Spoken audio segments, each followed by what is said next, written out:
The pencil feels colder than he expects when his fingers close around it. He adjusts his grip, loosening it, then tightening again as if testing whether his hand will listen.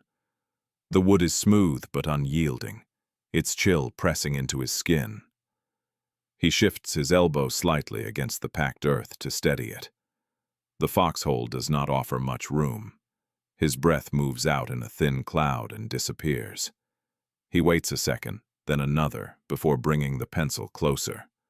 A packed, dirt foxhole wall sits inches from his elbow, rough, damp, and uneven in texture. The paper is already in place, resting against his knee. It bends where his leg rises, the surface uneven, the edge darkened by damp. He presses it flatter with the side of his hand, careful not to tear it. The paper makes a faint sound as it moves, softer than fabric, almost absorbed by the ground. He notices the moisture, not with concern, just with acknowledgement. Things get wet here. That is expected. He adjusts the angle again, lifting his knee a little, then lowering it when the strain becomes noticeable. He pauses before writing. The pencil hovers just above the page. There is no hurry. He listens, not actively, but out of habit. Nothing stands out. No voices close by, no sharp sounds. Just the muted quiet that settles low to the ground. The air feels still, pressed down, as if the earth above is holding it in place. He exhales slowly through his nose and shifts his shoulders to ease the tightness that has been there for hours. A gray winter sky hangs just beyond the foxhole edge, flat, colorless, and without detail. The word morning passes through his mind, without attaching itself to anything he can see. The light above the foxhole is thin and gray, offering no real direction. He cannot tell how high the sun is, only that it exists somewhere beyond the dirt and frozen ground. He flexes his fingers once, feeling the stiffness in the joints, then steadies the pencil again. The date is clear to him, but it arrives without ceremony. Christmas is something he knows because he remembers it, not because the morning shows it. He lowers the pencil and makes the first mark. The graphite drags slightly against the damp paper. He adjusts the pressure, lighter this time. The motion is familiar. Writing slows his breathing. Each letter takes up just enough space to keep his hands from shaking. He writes a few words, then stops, lifting the pencil again. His wrist aches faintly, and he rolls it once before returning to the page. Condensed breath in cold air lingers briefly near his mouth, a pale cloud close to his face. As he waits, his knee shifts under the paper, and he presses it back into place. The movement sends a small ripple through the sheet, but it settles. He notices how quiet it remains, even with his movements. The ground absorbs everything. He thinks briefly about how many times he has done this before. Written under poor light with cold hands on paper that never quite stays dry. The thought does not linger. It doesn't need to. He looks at the space on the page where the next line will go. The pencil rests between his fingers, angled slightly downward. He feels the cold again, stronger now that he is still. He tucks his chin closer to his collar and draws in a breath that feels sharp at first, then manageable.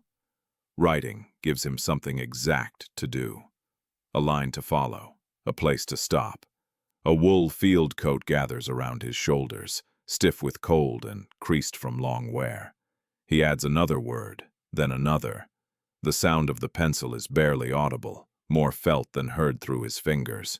He pauses again, longer this time, not because he is searching for meaning, but because his hand needs the break. He presses his thumb against the side of the pencil, leaving a faint mark on the skin. It will fade later. Everything fades later. The date sits quietly in his mind, acknowledged and set aside. He does not picture anything beyond the foxhole. He keeps his eyes on the paper, on the small movements of his hand, on the task directly in front of him. The cold remains, the damp remains, the stillness remains. He steadies the pencil once more and continues, letting the moment hold. The ground presses back no matter how he shifts. The foxhole is shallow, cut just deep enough to break the wind, not deep enough to forget it. His boots are planted against frozen soil that does not give, the soles resting on a surface that feels more like stone than earth. When he moves his feet even slightly, there is a dull scrape, followed by nothing. The ground does not respond. It holds its shape and keeps the cold. A frozen soil floor under his boots feels hard and grainy, resisting every small shift of weight. Cold moves upward slowly, not as a shock but as a steady presence. It climbs from the bottom of his boots into his ankles, then settles behind his calves. He flexes his toes inside the stiff leather, testing for feeling. The response is delayed, distant. He presses his heels down harder, then eases off, searching for a position that might last longer than the last one. It doesn't appear. He stops searching and lets his legs remain where they are. Laced leather boots press into the soil, leather stiffened overnight and creased at the ankles. His knees are drawn in closer than they would be, if space allowed otherwise. They press against the inside of the hole, fabric rubbing against dirt packed hard by earlier boots. He shifts one knee outward, then brings it back when the strain moves into his hip. The movement buys a few seconds of relief, nothing more. He settles again, shoulders slightly hunched, spine curved to fit the space that has been made for him. The soil beside his thigh is pale and rigid, its surface broken into small, sharp-edged clumps. When his glove brushes it, the texture comes through the fabric, dry, brittle, unyielding. He rubs his hand once against his leg to warm it, then lets it rest. The cold does not retreat. It stays where it is, patient. Leather gloves sit tight at the fingers, creased at the knuckles, worn smooth at the palm. He changes position again, slower this time. A careful lift of one foot, a small adjustment of the other. The boots resist. The leather has stiffened overnight, the laces holding their shape, no matter how his foot moves inside. He feels the pressure at the tops of his feet and ignores it. Pressure is easier to manage than numbness. He lowers his heels and exhales through his nose, watching the breath vanish. There is no way to sit that does not remind him where he is. Every position announces itself through discomfort. He does not argue with it. He notes it the way he notes the cold, the way he notes the dampness in the paper, the way he notes the weight of the gear that never quite leaves his body. These things are present. That is all. A canvas shoulder strap with metal buckle lies taut across his chest, slightly off-center under the coat. Time does not pass cleanly here. There is no sequence to follow, no clear division between moments. He measures it instead by sensation, by how long it takes before his feet lose feeling, then by how long it takes before the feeling returns in sharp points. He shifts when the numbness becomes too complete, then waits for the ache that follows. This becomes the rhythm. Move, wait, endure the return. His legs begin to tremble slightly, not from effort but from the effort of staying still. He presses his knees outward for a moment, bracing them against the sides of the hole, then relaxes them again. The tremor fades. He draws his coat tighter across his middle and tucks his elbows in. The fabric makes a muted sound as it folds against itself. He does not think about comfort as something to be achieved. That expectation has been reduced to something smaller. Comfort now means tolerable. It means nothing worsening too quickly. It means holding a position long enough that it stops demanding attention. When he finds that, even briefly, he stays with it. A steel helmet rests low over his brow, rim cold and faintly scratched along one edge. The cold continues its work. It settles deeper, slower now, as if it has reached a place where it intends to remain. He tilts his head forward and lets his chin rest against his collar, easing the pull in his neck. His shoulders drop a fraction. The ground remains unchanged beneath him. He presses his boots down once more, feeling the frozen soil through layers of rubber and leather. There is no give. He stops pushing and lets the weight of his legs settle where it will. The foxhole holds him in this position. Not comfortably, but adequately. Adequate is enough. Rubber overshoes sit heavy over his boots, dull and stiffened by cold and damp. He stills himself again. The ground is there. The cold is there. His body adjusts as it can, then stops adjusting. He remains, counting time not by minutes, but by how long the numbness stays before it shifts. The air comes in through his nose in a thin, careful pull. He keeps it shallow, stops it short of the coldest part of his chest, then lets it go through his mouth in a slow spill. His lips barely part. The breath shows for a second and is gone. He tightens his shoulders under the straps, then eases them down again, as if trying to settle the weight into a place that won't demand attention. A canvas pack presses against his back, seams tight, straps darkened, weight held steady in place. His left hand moves to the strap that crosses his shoulder. The glove is stiff enough that his fingers have to work for the grip. He hooks 2 fingers under the webbing and tugs it a fraction of an inch. The buckle knocks once, soft, metal against fabric, and he stills his hand immediately, listening for any answering sound beyond the foxhole. Nothing comes back, only the faint, steady hush of wind over ground he can't see. He keeps his head still and lets his ears do the work. A dull sound carries, then fades before it becomes anything he can name. Not close, not far. He doesn't turn toward it. He just waits through the quiet that follows, watching the edge of the dirt in front of him as if it might shift. It doesn't. The earth stays where it is. The air stays pressed down, holding every small noise low and flat. His breath returns on its own, measured without effort. In, out. He feels the straps tighten slightly with each rise of his chest, then loosen as he exhales. The movement is small, but it is enough to remind him the gear never stops being there. He presses his back harder into the packed wall behind him, testing the firmness through layers of wool and canvas, and then lets the contact hold him. The phrase comes without weight attached to it. Still around. It lands in his mind the way a tool lands on a table, set down, not admired. He doesn't repeat it. He doesn't shape it into anything else.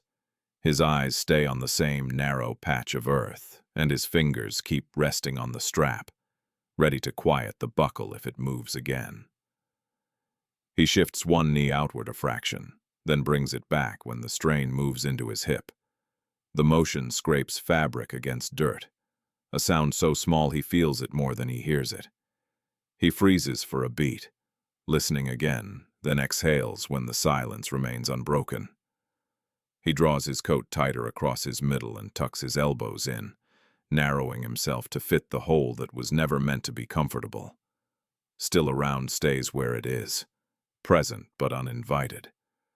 He doesn't test it by imagining the next hour. He doesn't give it a picture of a room far away or a doorway opening. He has learned that those pictures ask for payment. Instead, he keeps his attention on what answers back when he touches it. The strap under his glove, the cold air moving in and out, the dull pressure of boots against frozen soil. His hand lifts again to the buckle. He slides it a notch, then another, trying to find the quietest place for it to rest. The webbing drags through the metal with a faint rasp. He pauses with the strap half set, holding his breath for a moment so the sound can finish and disappear. When he lets the air out again, it leaves him in a narrow cloud that drifts upward and vanishes against gray. The strap sits tighter now. He feels it immediately, not as comfort, but as a new line of pressure running across his collarbone. He rolls his shoulder once to settle it and feels the edge bite. The sting is small at first, just a bright point under the fabric. Then it spreads into a thin, hot thread as the strap finds a sharper angle. He touches the spot through his coat with the back of his gloved knuckles, testing without looking. He adjusts again, slower, The buckle shifts and the tightened webbing pulls against the same place on his skin. The sting returns, clearer now. He swallows once, feeling dryness at the back of his throat, and keeps his face still. He does not loosen the strap back to where it was. Quiet matters. The pressure is the price, and the price is practical. He takes another shallow breath. The strap tightens with the rise of his chest, and the edge rubs the same place again. It is not enough to make him move away from it. It is enough to change how he holds himself. He keeps that shoulder slightly lowered now, not out of preference, but to keep the bite from turning into something worse too quickly. The posture is small, but it is different, and he can feel the difference settle into him like a new baseline. The phrase returns once, as if checking whether it still belongs there, still around. He lets it sit, unchanged. His hand drops to his knee. His fingers curl and uncurl inside the glove, testing for stiffness. Then stop when the joints begin to ache. He listens again without moving his head. The distant world offers nothing he can use. The silence holds. He remains in place, breathing shallow, shoulder lowered, strap set where it will stay. The buckle no longer knocks. The quiet is kept, and the cost of keeping it is carried without comment. The thought arrives quietly, without announcement. It comes as his pencil pauses and the point rests against the paper, without moving. He draws in a breath and feels the cold air settle into his lungs, sharp at first, then familiar. The idea is simple, almost practical. That he might come through without a mark. It does not brighten anything. It does not change his posture. It sits there, briefly, like a word read and not underlined. His hand shifts and the pencil makes a faint smudge where it rested too long. He notices it immediately. The mark is small, darkened by damp paper. He rubs at it once with his thumb, then stops when it spreads slightly instead of lifting. He accepts the smudge as it is. Not everything needs correcting. He adjusts his grip again, the wood pressing cold into his fingers. There is a slight tremor in his hand, not enough to interfere, just enough to be felt. He steadies it by resting his wrist more firmly against his knee. The pressure helps. He exhales slowly, keeping the breath controlled, so it does not fog the page too much. The idea remains present but unchanged. It is not something to build on. It does not invite a picture of what comes later. He does not test the thought by imagining how it might happen. No path is traced from here to there. He has learned without naming it that such thoughts carry a cost. He keeps them small instead. He keeps them unspoken. The pencil tip touches the paper again, and the graphite leaves a clean line this time.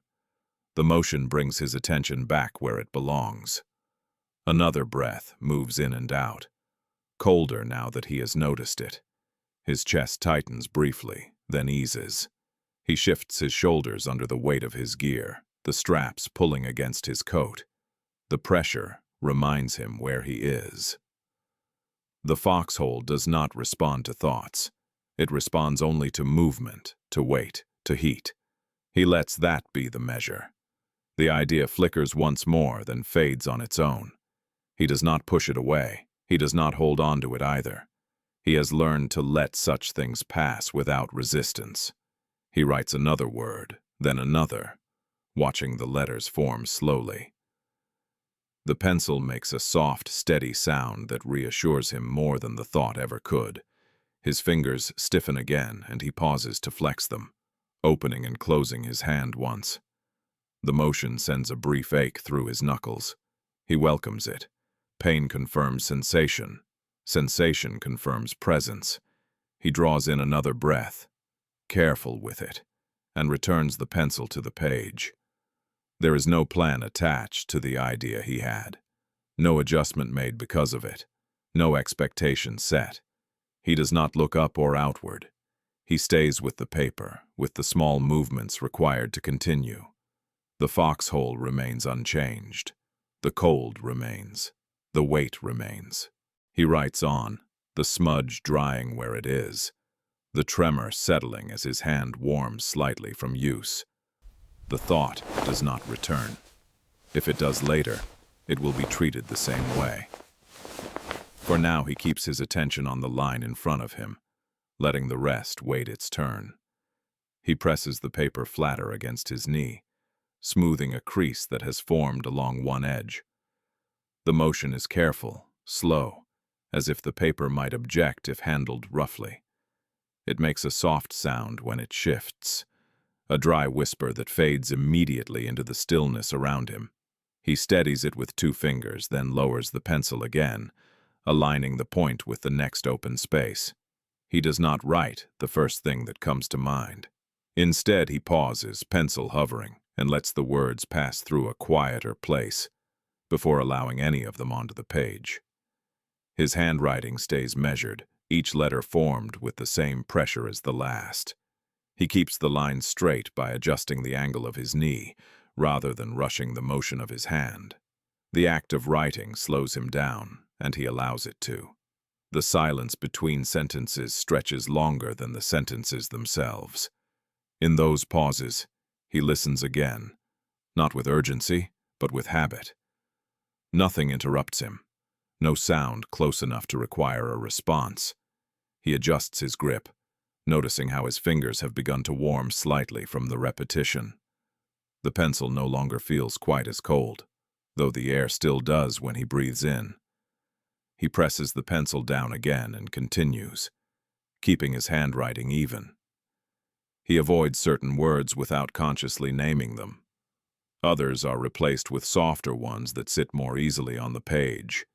Each choice creates distance, and he feels the distance settle into place. The letter becomes a thin barrier, stretched carefully between where he is and where it will be read. His jaw tightens briefly as he finishes another line. He notices it and relaxes it, rolling his shoulders a fraction to release the tension. The movement causes the paper to shift, and he steadies it again, recreasing the same edge. The crease holds this time. He accepts that and moves on. Writing this way takes effort. It requires attention not just to the words, but to the effect they might have. He carries that responsibility without ceremony. He does not rush to finish. He does not linger unnecessarily. Each sentence is placed, then left alone. He trusts that restraint will do its work better than detail ever could. When he reaches the end of the line, he lifts the pencil and rests it against his glove. The graphite leaves a faint mark on the fabric, which he notices and ignores. He looks at the space remaining on the page, measuring it quietly. There is room for more, but not for everything. He chooses what will fit. He lowers the pencil again and continues, letting the silence return between words, holding the distance he has created, and keeping the letter steady in his hands. The pencil presses harder into the paper when he reaches the line. He feels it immediately, the point biting more firmly than before, the graphite darkening the letters. He eases up, then presses again, trying to find a balance that keeps the words legible without giving them too much weight. The motion is deliberate. He knows exactly which phrase is coming before he writes it. His jaw tightens as the pencil moves. The muscle sets on its own, without instruction, and he lets it stay that way until the line is finished. He does not stop to stretch it out. The words are not meant for him, and he does not test them against how they sound in his own head. He writes them the way they are expected to be written, evenly spaced, steady, without emphasis. He understands what the sentence can and cannot do. It will not quiet a room far away. It will not stop a pause before sleep or a glance at the door when the mail arrives. He does not pretend otherwise. Still, he includes it. The pencil moves left to right, the pressure consistent now, as if the act itself has settled something in his hand. When the line is complete, he lifts the pencil and holds it just above the paper. The stillness that follows feels heavier than the writing did. He notices the tightness in his jaw again and loosens it with a small shift, the sound of his teeth separating faint inside his head. His breath moves out slowly, careful not to disturb the page. The phrase sits there, finished. He looks at it without rereading. He does not cross it out or adjust the spacing. It is meant to be simple, direct, a sentence that performs a task and then steps aside. He knows it carries more weight on the other end than it does here. He rests the pencil against his knee and lets his fingers relax around it. The cold seeps back into them almost immediately, now that they are still. He flexes them once, feeling the stiffness return, then closes his hand again. The foxhole remains quiet. Nothing around him has changed because of the sentence he wrote. There is distance in the words, even as they try to bridge it. He feels that distance clearly, not as pain but as fact. He cannot reduce it any further without crossing into something he will not write. So he leaves the sentence as it is, honest in its restraint. After a moment, he brings the pencil back to the page. The reassurance has been given. The role has been fulfilled. He allows himself no further pause to consider it. The stillness breaks as the graphite touches paper again, and he continues, returning to the task with the same measured control he has kept all along. His shoulders roll forward slightly, then settle back, the motion small but deliberate. The straps pull where they always do, cutting into the same places, reminding him of their presence even while he sits still. The weight does not leave when the marching stops. It stays with him, pressing down, carried now by muscle memory as much as by fabric and metal. He shifts once more, feeling the familiar ache flare and then dull. The memory of breathing returns first, not as an image but as a sensation. Air pulled in too fast, let out too slow. The sound of it inside his chest, louder then than it is now. He notices his breath again in the foxhole and adjusts it, slowing it deliberately, as if to correct an old habit. His lungs feel tight for a moment, then loosen. The cold air settles in, sharp but manageable. He remembers how the weight builds without announcing itself. 1 step is nothing, 10 are nothing. Then somewhere along the way, the straps begin to cut deeper, and the pack shifts just enough to pull at one shoulder more than the other. He presses his shoulder back now, unconsciously countering a pressure that is no longer increasing, only remembered. The ache responds anyway. His boots rest against the frozen ground, but his feet recall a different surface. Roads that never seem to end. The steady drag of each step, the slight delay between lifting a foot and setting it down again. He moves one boot an inch forward in the foxhole and feels the resistance immediately. The ground here does not allow dragging. It holds firm, forcing him to stop. Fatigue settles more predictably than anything else. It arrives early and stays. He has learned this through repetition, not reflection. The body gives signals that cannot be argued with. Tightness in the calves, a dull pull behind the knees. A weight in the shoulders that does not lift, even during brief stops. He shifts his knees again, easing them outward for a moment, then bringing them back when the strain moves elsewhere. He notices how little fear enters these memories. Fear flares and fades. Exhaustion remains. He adjusts the collar of his coat, pulling it higher against his neck, and feels the fabric bunch under his chin. The motion is awkward, restricted by the space, but it brings a small relief. He lets his head rest forward again, accepting the pressure. There is no complaint attached to the thought, just recognition. The marches take something out of him each time, and he does not expect to get it back. He has stopped measuring how much is left. He only notes what still responds when he moves. His shoulders still roll, his legs still shift. His breath still settles when he asks it to. The weight presses down again as he relaxes, spreading evenly now. He exhales and lets it stay. The memory recedes without being resolved, leaving only the sensation it carried. He returns his attention to the present, to the foxhole, to the stillness, carrying the strain the way he always has, without naming it, without setting it down. The overshoes sit heavy around his feet, even now, even without movement. He feels their weight the moment he shifts his legs, the rubber pulling downward as if reluctant to follow. They are thick and stiff from the cold, holding their shape regardless of how his feet settle inside them. When he lifts one heel slightly, the motion is slower than he expects. He sets it back down and lets it stay. Moisture clings between layers where rubber meets leather. He feels it when he flexes his toes, a damp friction that never fully dries. The cold works its way through anyway, finding the places where the fit is imperfect. His feet are cold, not sharply, but thoroughly. The kind of cold that doesn't shock anymore, only remains. He presses his boots together once, then separates them again, testing for sensation. The overshoes are awkward. He has learned their limits the same way he learned the limits of his body, by carrying them long enough to stop questioning them. They catch when he walks. They add weight where weight is least needed. Still, he keeps them on. Taking them off would solve one problem and create several others. He does not consider it further.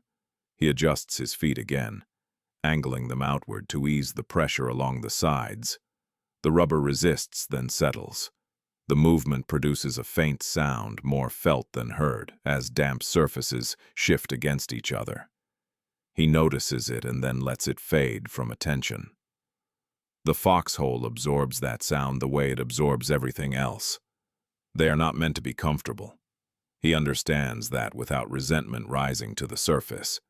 Comfort is not part of the calculation. Dryness matters, warmth matters, endurance matters. The overshoes serve their purpose, even if they ask for something in return. He pays it without comment. A brief frustration passes through him as his toes numb again. He presses them down, harder this time, trying to bring feeling back through pressure. It works slightly, enough to confirm that the foot is still there. He eases off and lets the cold reclaim its place. This exchange has happened before. It will happen again. He does not dwell on the overshoes as objects. They are simply present, like the straps on his shoulders or the weight at his chest. He carries them because they must be carried. The patience required is practical, not chosen. He has learned to move with what slows him instead of fighting it. He settles his feet once more, letting the rubber rest against the frozen soil. The cold remains steady. The damp remains. The overshoes remain. He makes no further adjustments. There is nothing more to be gained from them in this moment. He returns his attention upward, back to the paper, back to the small movements of his hands. The weight at his feet stays where it is, accepted without ceremony, carried forward simply because it is there. He writes the date at the top of the page and pauses with the pencil still touching the paper. The numbers sit there plainly. He looks at them without reaction. Above the edge of the foxhole, the sky shows itself only as a blank stretch of gray, offering no sign of morning beyond a dull, even light. He lowers the pencil slightly and adjusts the paper against his knee. The motion small and practiced. The cold has not changed because of the date. It rests in the same places it has all night. Around his feet, along his legs, across his hands when they stop moving. He breathes in and feels it fill his chest, then lets it out again. The air behaves the same way it did yesterday. He does not expect anything else from it. There are no rituals to observe here. No pause, no marking of the day beyond the ink already on the page. He does not look around for signs of difference. The foxhole remains what it was an hour ago. The ground presses where it pressed before. He shifts his weight slightly, easing pressure from one hip to the other, and listens as the faint sound of fabric settles back into stillness. A sound carries briefly from somewhere beyond his view. Indistinct, familiar, gone almost as soon as it arrives. It could belong to any morning. He does not try to place it. He lets it pass, keeping his head still, his eyes on the paper. The routine sounds remain routine. Nothing asks to be interpreted. He does not compare this moment to another place. He does not set it against a table, a room, or a memory of warmth. The thought does not take shape. He has learned that such comparisons ask for more than they give. Instead, he focuses on what is directly in front of him. The feel of the pencil, the uneven surface of the paper, the way his fingers stiffen if he waits too long between lines. He flexes his hand once and resumes writing, the graphite moving steadily. The date remains at the top of the page, acknowledged and left alone. It does not change the task. It does not alter the pace of his breathing or the set of his shoulders. It is simply information, recorded and set aside. The cold continues unchanged. The light remains flat. The sounds come and go without pattern. He keeps writing, then pauses, then writes again, letting the morning pass the same way the others have, through small movements, controlled attention, and the steady focus required to remain where he is. He becomes aware of movement that is not his own. It is faint, almost lost in the stillness, the sound of fabric shifting somewhere nearby. Not close enough to locate, not far enough to ignore. He does not turn his head. He keeps his eyes where they are and lets the awareness settle without trying to define it. The air in the foxhole remains still, pressed low, holding sound close to the ground. He senses others through that stillness rather than through sight. Shapes exist beyond the edge of his view, suggested only by the way the quiet is shaped. He adjusts his posture slightly, careful not to disturb the balance he has found. The earth absorbs the movement. No one speaks. The absence of voices feels deliberate, not strained.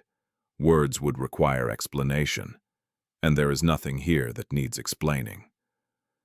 He listens without expecting anything further. The silence does not feel empty.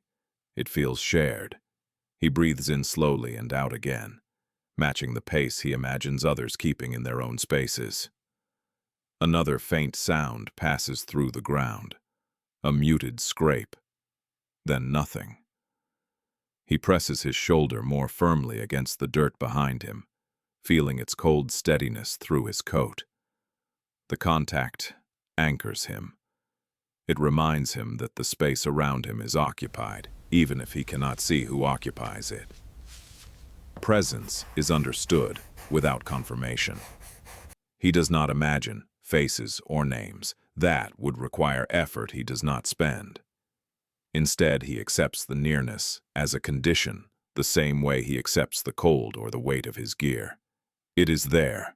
It remains. He does not test it by speaking into it. The still air carries no reply, only the faintest trace of breath moving somewhere else. He swallows once, the sound loud to him and nowhere else. His jaw relaxes. He settles again, letting his shoulders drop a fraction. The silence holds. He steadies the paper again on his knee, the soft rustle barely noticeable. The presence around him does not shift in response. It does not need to. The shared silence continues, unbroken, carrying all of them without a word. The pencil slows as he reaches the end of the line.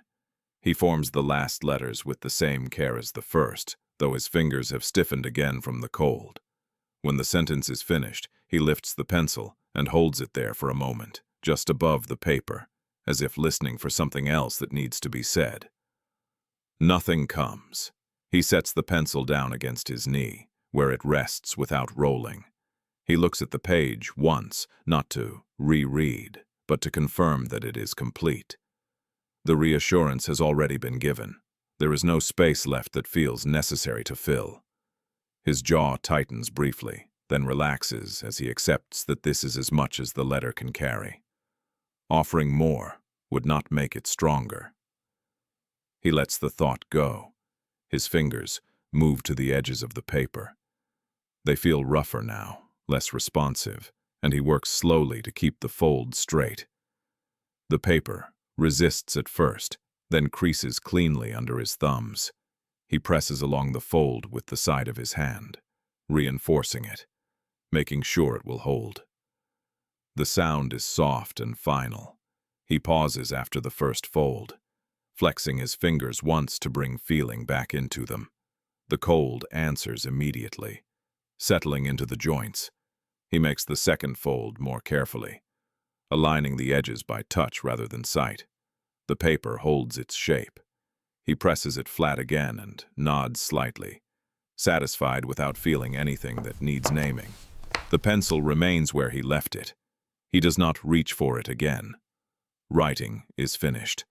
The task that gave shape to the last stretch of time has ended, and he feels that ending clearly.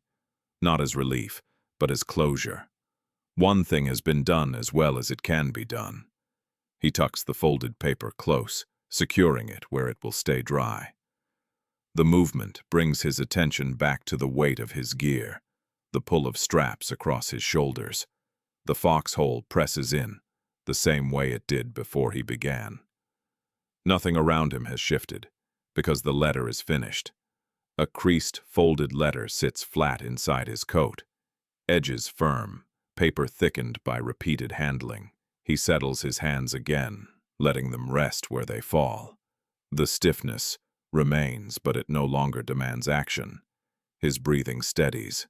The present returns fully, unchanged, waiting. The light is the same as it was an hour ago, thin, colorless, spread evenly across the ground without warmth. He notices this by lifting his eyes and lowering them again, a small check that changes nothing. His breath leaves his mouth in a steady line and disappears before it reaches the dirt wall. He shifts one knee slightly to ease pressure, then stops when the ache settles into something manageable. The day continues by remaining exactly where it is.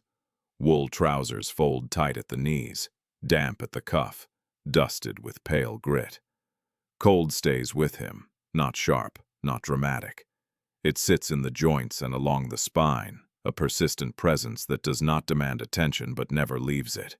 He presses his gloved hand against the earth beside him, palm flat, testing the firmness. The ground is quiet. No vibration, no change. He keeps his hand there longer than necessary, then pulls it back slowly, as if the motion itself costs something. He thinks briefly that it is Christmas morning. The thought arrives without feeling attached to it. No images follow, no memories push forward. He lets it sit for a moment, then allows it to pass, unfinished. His jaw works once, side to side, and stops. The body remains the main task. He exhales, waits, inhales again, keeping the rhythm even. Time moves forward without ceremony. He measures it by the stiffness in his fingers, by the way his toes no longer respond individually. He flexes one foot inside his boot, then the other. The left responds slower. He notes this and adjusts his stance to rely on it less. The adjustment is small, but it stays. His weight distribution will not fully return to what it was before. The light does not change. He watches it anyway, eyes tracing the same line where dirt meets sky. A faint sound reaches him, wind moving across something distant, but it brings no information. He swallows once, feeling the dryness in his throat, and presses his tongue against the roof of his mouth to ease it. The motion is automatic, practiced, part of the ongoing work of being present. His hands ache now, not from cold alone, but from holding themselves ready for too long. He loosens his grip and lets his fingers rest open. The skin at the knuckles has split slightly. He feels it when he brushes one hand against the other, a thin line of sting that fades into numbness almost immediately. He does not look at it. The break will stay, opening again each time the skin stretches. It is a small cost, but it will not fully close. The ground remains quiet. He shifts his shoulders back a fraction, straightening, then lets them settle again. The movement sends a dull pull through his lower back, a reminder of how long he has been still. He breathes through it, not trying to remove the discomfort, only to keep it from growing. The moment stretches. Nothing arrives to mark it. Another thought surfaces. How long he has been here, but he cuts it short by focusing on sound. There is very little of it. The absence becomes something he listens to. He adjusts his helmet with 2 fingers, then returns his hand to rest. The metal is cold enough to bite through the glove. He holds it anyway for a second longer than needed, then releases. The cold has settled deep enough now that it feels permanent. He knows without analysis that parts of him will stay slower, even when warmth eventually returns. His left foot, in particular, feels distant, as if it belongs slightly elsewhere. He compensates by shifting again, committing to a stance that favors balance over comfort. This becomes the new baseline. He does not think of it as loss. It is simply how things are arranged now. Christmas morning continues to move forward somewhere beyond this patch of ground. Here, the light remains unchanged. He breathes, listens, waits. The work does not resolve into anything else. It does not need to. He stays where he is, moment to moment, present without narrative, as the day carries on around him in silence.